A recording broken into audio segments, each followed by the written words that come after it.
Hello everyone. Today my topic is menstrual cycle and this video is continuation of lecture 14.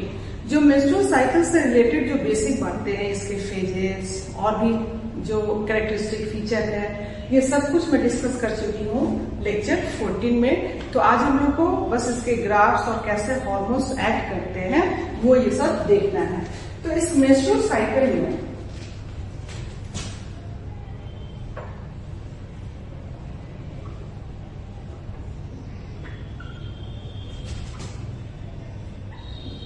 Cycle जो 28 days का यह cycle, जिसमें phases की अगर हम लोग बात कर लें तो ये फेजेस जो है फर्स्ट मेंस्ट्रुअल फेज और ब्लीडिंग फेज, मेंस्ट्रुअल फेज और ब्लीडिंग फेज। मैं बस एक लिखूंगी क्योंकि बाकी सारी बातें लेक्चर 14 में की जा चुकी है। जो 3 to 5 डेज का है, then it is followed by this follicular phase, follicular phase. It is also known as proliferative phase, oestrogenic phase और pre-ovulatory phase. फिर 1 डे का ये ovulatory phase and this is luteal phase. तो menstrual phase जो 3 to 5 days का है, follicular phase जो 6 to 13 तक और फिर 14 को ovulatory phase, ovulation and 15 to 28 days जो है वो है luteal phase.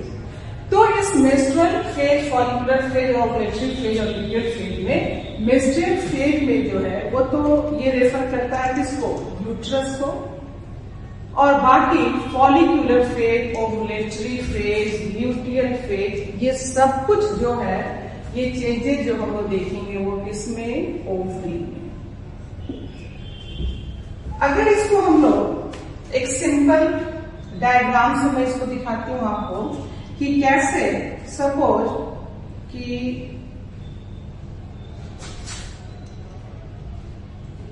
This is uterine cycle।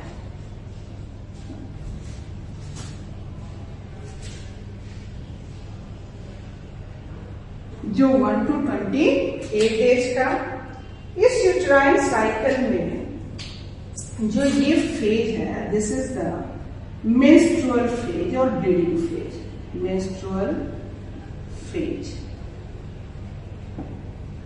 तो इसमें यानी कि यूट्रस ने खूब तैयारी कर रखी है आने वाले एम्ब्रॉय के लिए, और उस एम्ब्रॉय, आने वाले एम्ब्रॉय के लिए जो तैयारी हुई है वो किस तरह की कि जो एंडोमेट्रियम के वाल है वो थिक हो गए हैं, वो कुशन लाइक हो गए हैं, ताकि एम्ब्रॉय जो है उसको किसी तरह का कोई एब्रेशन ना हो और वो बड़े आराम से वहां पे इम्प्लांटेशन उसका हो सके, जिसकी तैयारी यूट्रस ने कर रखी है। इसके पहले मैं आपको बताऊं कि जो एंडोमेट्रियम का वॉल है, एंडोमेट्रियम जो कि इनर वॉल है, इनर वॉल ऑफ यूट्रस, इस इनर वॉल ऑफ यूट्रस में जो एंडोमेट्रियम है 2 लेयर है। ये 2 लेयर कौन कौन से हैं? तो स्ट्रेटम बेसिलिस एंड स्ट्रेटम फंक्शनैलिस। नाम ही बता रहा है कि फंक्शनैलिस यानी फंक्शन जो मेंस्ट्रुअल साइकिल में होगा वो किसका होगा, स्ट्रेटम फंक्शनैलिस का। और जब स्ट्रेटम फंक्शनैलिस ब्लीडिंग फेज में जब इसके टिश्यू टूटेंगे तो स्ट्रेटम बेसिलिस जो है वो डिवाइड करेगा ओएस्ट्रोजन के प्रेजेंस में, और ये स्ट्रेटम बेसिलिस जो है इसमें डिवीजन होता है और डिवीजन होकर ये फिर पुनः बना लेते हैं किसको, स्ट्रेटम फंक्शनैलिस को। तो इस तरह से ये एंडोमेट्रियम में जो वॉल टूटता है वो कौन सा लेयर होता है, वह होता है स्ट्रेटम फंक्शनैलिस। तो हमने आपको बताया कि मेंस्ट्रुअल फेज जो यूट्राइन साइकिल में, और इस मेंस्ट्रुअल फेज के बाद जो है वो है फॉलिक्यूलर फेज। जिस फॉलिक्यूलर फेज में ये इस तरह से, यानी कि इस समय तो इसके वाल क्या है, टूटे हुए, ये थिन हो गया है, अगेन ये हो जाएगा थिन। तो ये याद रखना है हम लोग को, ये थोड़ा थिन एंड देन ये ग्रेजुअली थिक हुआ, ये थिक,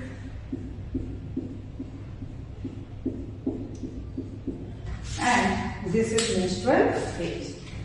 तो मेंस्ट्रुअल फेज में जो टिश्यूज वगैरह हैं वो टूट रहे हैं, ब्लड बाहर आ रहा है। अब ये देखो, तो इसके पहले मैं ब्लीडिंग फेज में आपको बताऊं कि ब्लीडिंग फेज में और मेंस्ट्रुअल फेज में ये फेज आया क्यों। सबसे पहले हम स्टार्ट करते हैं इस ब्लीडिंग फेज से, मेंस्ट्रुअल फेज से। तो मैं बताई थी कि ओव्यूलेशन हुआ, secondary oocyte, now it reaches to the fallopian tube for the fertilization. अगर ये फर्टिलाइजेशन हुआ तो कॉर्पस ल्यूटियम बना, और कॉर्पस ल्यूटियम जो बना है उसने प्रोजेस्टेरोन हार्मोन को रिलीज करना शुरू किया, जिस प्रोजेस्टेरोन लेवल की वजह से जिसको हम लोग प्रेगनेंसी हार्मोन कहते हैं, अब ये 9 मंथ का गेस्टेशन पीरियड मेंटेन होगा। ये तो बात सिंपल सी हुई कि फर्टिलाइजेशन हुआ तो no problem at all, fertilization हुआ, ग्राफ्ट फॉलिकल जो है वो तो सेकेंडरी oocyte बना, रिलीज किया, और कॉर्पस ल्यूटियम का फॉर्मेशन हुआ, no problem at all in this. Problem इस कहां पे है कि जब फर्टिलाइजेशन नहीं हुआ, तो फर्टिलाइजेशन जब नहीं हुआ तो कॉर्पस ल्यूटियम जो बना था वो 28 मतलब 22 डेज में वो फुल्ली डेवलप्ड हो गया, और 28 डेज में उसका डिजेनरेशन होगा, यानी कॉर्पस एल्बिकस जब बन जाएगा तो किसी भी तरह का हार्मोन का सेक्रेशन नहीं होगा। तो कॉर्पस ल्यूटियम जब डिजेनरेट होगा तो प्रोजेस्टेरोन का लेवल जो है अब्रप्टली क्या हो जाएगा, डाउन हो जाएगा। तो आपको याद रखना है कि इस मेंस्ट्रुअल फेज में, यानी कि अगर हम लोग यहाँ पे जो है पिट्यूटरी के हार्मोन्स की बात कर लें तो यहाँ प्रोजेस्टेरोन लेवल जो है वो प्रोजेस्टेरोन लेवल यहाँ पे ये क्या है, लो है, यानी प्रोजेस्टेरोन लेवल के लो होने से ही ये आया मेंस्ट्रुअल फेज। तो हुआ क्या कि जैसे ही प्रोजेस्टेरोन लेवल कम हुआ, यूट्रस के सेल्स ने प्रोस्टाग्लैंडिन्स का सिक्रीशन किया। प्रोस्टाग्लैंडिन्स जो है वो वैसोकंस्ट्रिक्टर है, इसने जो सप्लाई हो रही थी टिश्यूज वगैरह को, वो कंस्ट्रिक्टेड होने की वजह से जिस रेट से ऑक्सीजन मिलना चाहिए था वो नहीं मिल रहा है, और साथ ही साथ यह जो वैसोकंस्ट्रिक्टर जो प्रोस्टाग्लैंडिन्स है, इसने मायोमेट्रियम में भी क्या कर दिया, कॉन्ट्रैक्शन ला दिया। तो अब मायोमेट्रियम का जो कॉन्ट्रैक्शन होगा उसी के पास तो है एंडोमेट्रियम का लेयर और ब्लड वेसल्स हैं, जो ब्लड वेसल्स भी खूब ज्यादा हाईली वेस्कुलराइज्ड हो गया है, ताकि आने वाले एम्ब्रॉय को प्रॉपर न्यूट्रिएंट्स डिफ्यूजन के द्वारा दे सके। यूट्राइन ग्लैंड जो है वो ट्यूबुलर हो चुके हैं वहां पे, जो एपिथेलियम है, ताकि वो न्यूट्रिटिव सब्सटेंसेस का सिक्रीशन करके एम्ब्रॉय को न्यूट्रिटिव मटेरियल सप्लाई कर सके, क्योंकि आती तो प्लासेंटा का फॉर्मेशन नहीं होगा। तो अब हुआ क्या कि जब ये प्रोजेस्टेरोन का लेवल कम हुआ तो ये प्रोस्टाग्लैंडिन्स ने आके ये सारा कुछ किया, जिससे मायोमेट्रियम के लेयर जो है वो हिले। उनके हिलने की वजह से जो स्ट्रेटम फंक्शनैलिस है उसके लेयर भी टूटे, और वहां पे जो ब्लड वेसल्स है वो भी टूटे, and that is the bleeding phase. जिस ब्लीडिंग फेज में हमने ब्लड कंपोजिशन में बताया था कि म्यूकस है, टिश्यूज ऑफ द एंडोमेट्रियम है, अनफर्टिलाइज्ड ओवम है, तो ये सब कुछ कंपोजिशन 40 to 80 ml पर साइकिल ये ब्लड का लॉस होता है। तो इस मेंस्ट्रुअल फेज में प्रोजेस्टेरोन का लेवल जो है अभी वो क्या है, कम है। मैं थोड़ा इसको बड़ा लिखती हूँ, प्रोजेस्टेरोन का लेवल जो है ये अभी क्या है, कम है, and that's why there is the bleeding phase. अब इस यूट्राइन साइकिल में ये हुआ। अब हम लोग यहाँ पे देखेंगे ओवेरियन हार्मोन। ओवेरियन हार्मोन, जिस ओवेरियन हार्मोन में मेनली हम लोग प्रोजेस्टेरॉन की बात करेंगे। तो प्रोजेस्टेरॉन तो अभी यहाँ पे ये प्रोजेस्टेरॉन कैसा है, अभी ये प्रोजेस्टेरॉन डाउन है, डाउन है, डाउन है, और इस तरह से ये जब, तो अब इसमें ओवेरियन हार्मोन के बाद हम लोग ओवेरियन साइकिल को भी देख लेते हैं। ओवेरियन साइकिल, इस ओवेरियन साइकिल में क्या हुआ कि अब जो है प्रोजेस्टेरॉन का लेवल जो यहाँ कम हुआ, तो यह फीडबैक देगा किसको, पिट्यूटरी को, और पिट्यूटरी, एंटीरियर पिट्यूटरी जो है, ये एंटीरियर पिट्यूटरी अब रिलीज करेंगे एफएसएच को। जिस एफएसएच के आने से जो ओवरी में फॉलिकल्स है वो फॉलिकल्स ग्रो करेंगे, वो स्टिमुलेटेड होंगे। प्राइमरी फॉलिकल, सेकेंडरी जो है वो टर्शियरी फॉलिकल में ये चेंज होंगे, और फाइनली जो है वो ग्राफियन फॉलिकल फॉर्म होगा।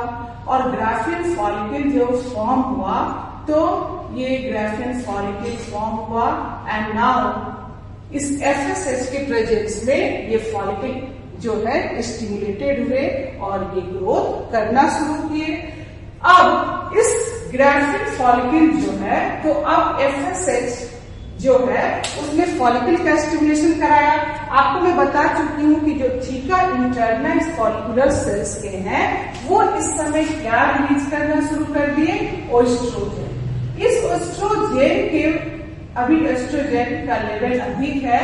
इस एस्ट्रोजेन के फीडबैक जो है, इसने क्या बोला एंटीरियर पिट्यूटरी को कि अब आप एफएसएच का सिक्रीशन बंद कीजिए, यानी कि एस्ट्रोजेन का लेवल बढ़ा और ये एंटीरियर पिट्यूटरी को फीडबैक दिया कि अब आप एफएसएच का सिक्रीशन क्या कीजिए, बंद कीजिए, क्योंकि ह्यूमन फीमेल बॉडी जो है 2 ओवम, यानी कि उसका बॉडी इस तरह से डिजाइन नहीं है कि प्रेगनेंसी, 2 प्रेगनेंसी और ग्राफियन फॉलिकल्स और 2 साइज को रिसीव कर हो सके और फर्टिलाइजेशन इस तरह से हो। तो इसने एफएसएच के सिक्रीशन को क्या कराया, कम करा दिया, बंद करा दिया, क्योंकि अब तो जरूरत नहीं है ना फॉलिकल्स को मैच्योर होने की, जो फॉलिकल्स की जरूरत थी वो तो हो गया। अब यहाँ पे जब एस्ट्रोजेन का लेवल बढ़ा तो ये अब इसके कहने से ये शुरू किए क्या चीज, एलएच। तो एलएच का जब सिक्रीशन हुआ तो ये एलएच ने क्या कर दिया, ओवुलेशन। इस एलएच जो है ये कारण बन गया किसका, ओवुलेशन का, ये याद रखेंगे। तो अब हम लोग देख रहे हैं कि ओवेरियन हार्मोन में अब ये जो ओवुलेशन हुआ, तो now there is the formation of this corpus luteum. ये सब स्ट्रक्चर में अच्छे से देखे थे।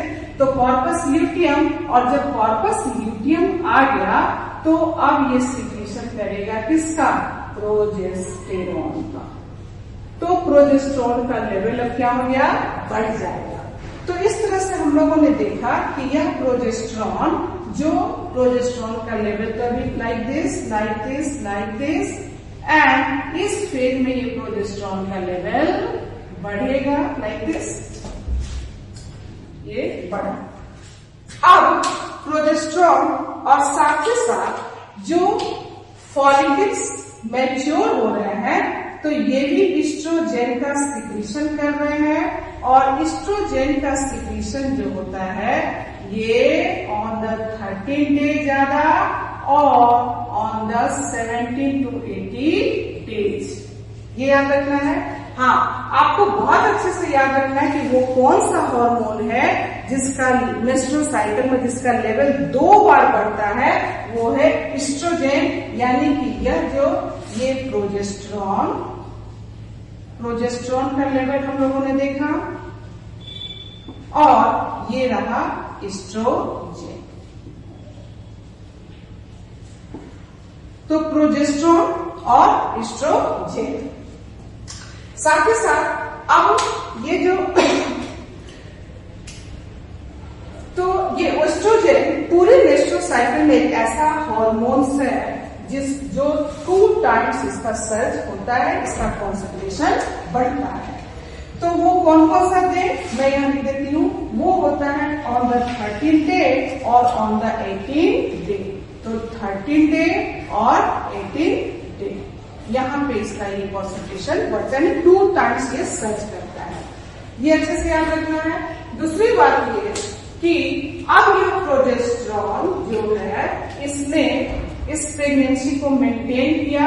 अगर फर्टिलाइजेशन नहीं हुआ तो अब ये कॉर्पस ल्यूटियम जो है वो डिजेनरेट कर गया। ये कॉर्पस ल्यूटियम जो है ये डिजेनरेट कर गया and now there is the formation of the corpus albicans. जो कॉर्पस एल्बिकेंस ये ऑन द 28th डे अब नो हार्मोन, तो जब नो हार्मोन यानी वही प्रोजेस्टेरॉन जब नहीं आएगा तो प्रोस्टाग्लैंडिन्स ने ये सारे काम कर दिए जो लीड किया किसमें, मेंस्ट्रुअल फेज में। तो menstrual phase and this phase is followed by this follicular phase, follicular phase. साथ ही साथ and this phase is the luteal phase. तो ये और ये अपना ओवुलेटरी फेज जिसमें ओवुलेशन हुआ 14th डे, ये याद रखेंगे। तो ये बहुत ही सिंपल, यानी कि अगर हम आपको एक और इसमें ग्राफ दिखा दें कि कैसे, तो ये देखो जो यानी कि आपको याद रखना है कि ब्लीडिंग फेज में प्रोजेस्टेरॉन का लेवल, एलएच, एफएसएच, ओएस्ट्रोजन सब का लेवल जो है initial stage of the menstrual cycle कम है। अब लेटर स्टेज में प्रोजेस्टेरॉन के कम होने की वजह से यह फीडबैक जाएगा किसको, हाइपोथैलेमस को, और वो जीएनआरएच को रिलीज करके एंटीरियर पिट्यूटरी से एफएसएच का सिक्रीशन कराएगा कि चलो जो बीत गई सो बात गई, अब हम लोग नेक्स्ट साइकिल की तैयारी करते हैं। तो इस तरह से एफएसएच आकर इस फॉलिकल्स को मैच्योर कराएगा और तब ओएस्ट्रोजन का सिक्रीशन शुरू होगा, क्योंकि हमने बताया था थीका इंटरना सीक्रेट्स ओएस्ट्रोजन हार्मोन। इस ओएस्ट्रोजन के लेवल के बढ़ने की वजह से अब यह फीडबैक देगा एंटीरियर पिट्यूटरी को कि अब आप एफएसएच का सिक्रीशन रोकिए और एलएच का सिक्रीशन कीजिए। तो जब एलएच आएंगे तो ऑन द 14th डे ये होगा एलएच सर्ज। यानी कि अगर हम लोग ल्यूटिनाइजिंग हार्मोन को भी यहाँ देख लेते हैं तो यह suppose this red colour I am denoting this luteinizing hormone, तो ये luteinizing hormone on the 14th day ये पीक पे होगा and so the ovulation and this is called LH surge.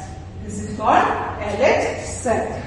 अब यह एलएच जो है माइंडेड, ये इसलिए भी जरूरी है, ये एलएच मेंटेन रखता है किसको, कॉर्पस ल्यूटियम को। तो अब मान लो कि जब इनिशियल स्टेज में जब फर्टिलाइजेशन नहीं हुआ तो एफएसएच तो पहले ही कम हो गया, ओएस्ट्रोजन का भी लेवल कम हो जाएगा, एलएच का भी कम होगा और प्रोजेस्टेरॉन का लेवल तो कम होगा नहीं। तो आपसे पूछा जाए कि इस मेंस्ट्रुअल फेज में किस किस हार्मोन का इनिशियल स्टेज में किस किस हार्मोन का लेवल कम होगा, तो ऑफ कोर्स आप बता देंगे कि इस समय जीएनआरएच भी कम है, एस्ट्रोजन भी इसका भी लेवल क्या है, कम है, एलएच भी मैम कम है, प्रोजेस्टेरॉन भी यहाँ इसका लेवल क्या होगा, लो होगा, एफएसएच तो लो होगा ही। लेकिन अब later stage of the menstrual phase यानी प्रोजेस्टेरॉन का जो लेवल कम हुआ है यह फीडबैक जाएगा किसको, हाइपोथैलेमस को, और हाइपोथैलेमस जीएनआरएच रिलीज कराकर एंटीरियर पिट्यूटरी को स्टिमुलेट करेगा कि आप एफएसएच का सिक्रीशन कीजिए। तो जब एफएसएच आएंगे तो ये फॉलिकल्स मैच्योर होंगे, ओवुलेशन होगा, एलएच सर्ज होगा। तो इस तरह से ये जो है मेंस्ट्रुअल साइकिल का जो प्रोसेस है वो इस तरह से कंप्लीट होता है। और on the 28th day corpus लैब्रिकन्स फॉर्म, नो हार्मोन। अब जब नो हार्मोन्स होगा तो फिर मैं जैसा बताई कि प्रोस्टाग्लैंडिन्स आके और फिर वो लीड करेगा किसमें, मेंस्ट्रुअल फेज में। तो this is a simple representation of showing this menstrual cycle. आपको याद रखना है कि प्रोजेस्टेरोन का लेवल आप देख सकते हैं मेंस्ट्रुअल फेज, फॉलिकुलर फेज में कम है और लुटियल फेज में ये अधिक है। फिर हम लोग देखें कि एस्ट्रोजन का लेवल जो है वो 13th डे और 18th डे ये ज्यादा होता है। और साथ ही साथ जो एलएच है, ये एलएच, दिस इज एलएच, ये एलएच हार्मोन ऐसे ऑन द 14th डे ताकि ये ओवुलेशन हो सके और this is called LH cell. तो ये है और ये थोड़ा इसका अमाउंट होता भी है ब्लड में ताकि ये कॉर्पस लुटियम को मेंटेन कर सके। तो ये हम लोगों ने देखा हार्मोन्स, किसको हमने देखा, प्रोजेस्टेरोन, हमने देखा एस्ट्रोजन और हमने देखा एलएच। अगर एफएसएच की भी बात मैं कर लूं तो एफएसएच भी आप आराम से यहाँ पे ऐसे देखिए, this is the follicle stimulating hormone और ये इस तरह से धीरे धीरे धीरे धीरे धीरे धीरे ये दिस इज द एफएसएच। तो एफएसएच भी मेंस्ट्रुअल फेज में क्या है, वो लो है, यहाँ पे ये लो है और धीरे धीरे इसका ये रेट बढ़ रहा है। तो in this way 5 hormones you have to keep in your mind. They are involved in this process of the menstrual cycle and they are GnRH, estrogen, LH, progesterone and FSH. तो बस कुछ नहीं, हमने देखा कि ये 3 to 5 days, फिर 3 to 5 days यानी 6 to 13 days, फिर 14 days ovulation, फिर 15 to 28 days ये luteal phase। तो ये सारी बातें, एक बहुत ही इंपॉर्टेंट यहाँ से क्वेश्चन कि ये तो हमने जो 28 डेज का है वहां पे आपको ओवुलेशन दिखाया ऑन द 14th डे। अगर आप ये भी देख सकते हो बेटा कि जो मेंस्ट्रुअल फेज यानी कि जो प्री ओवुलेटरी फेज है, अगर मैं यहां से यहां तक की बात कर लूं तो this is the pre ovulatory phase, ये pre ovulatory phase and this is the post ovulatory phase.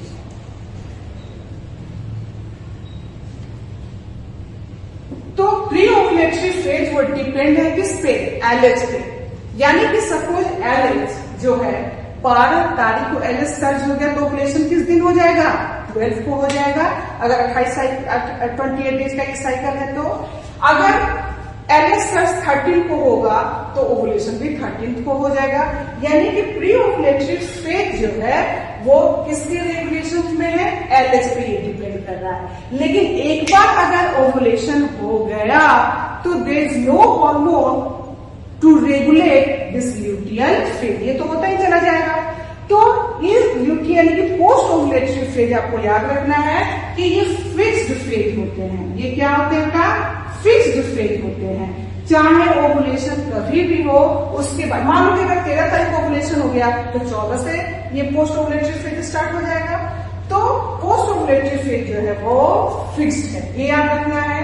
अगर मेंस्ट्रुअल साइकिल, मैं यहाँ पे आपको बताऊं कि अगर मेंस्ट्रुअल साइकिल सपोज कि ये 31 डेज का है, 31 डेज का है, ठीक है।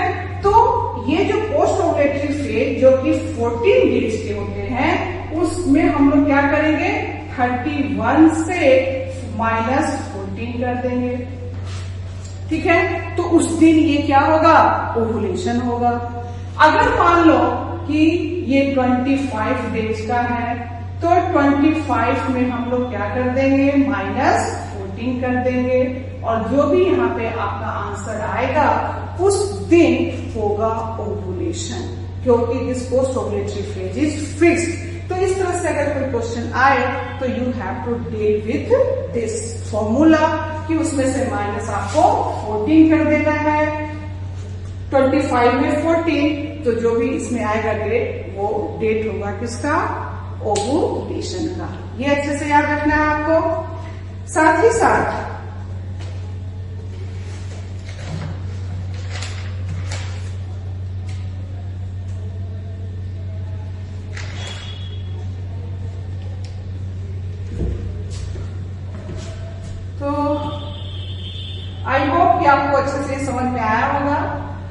31 माइनस 14 ये कितना हो जाएगा 17।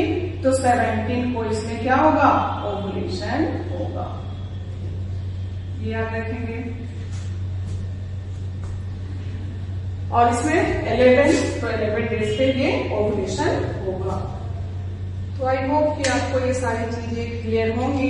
एक चीज और कि मेंस्ट्रुअल फेज में ये देखो बेटा ये सारा तो लेवल अभी कम है, लेकिन इसके लेटर स्टेज में फॉलिकुलर फेज में GnRH, ओस्ट्रोजन, एमएच, FSH ये सब का लेवल बढ़ जाएगा।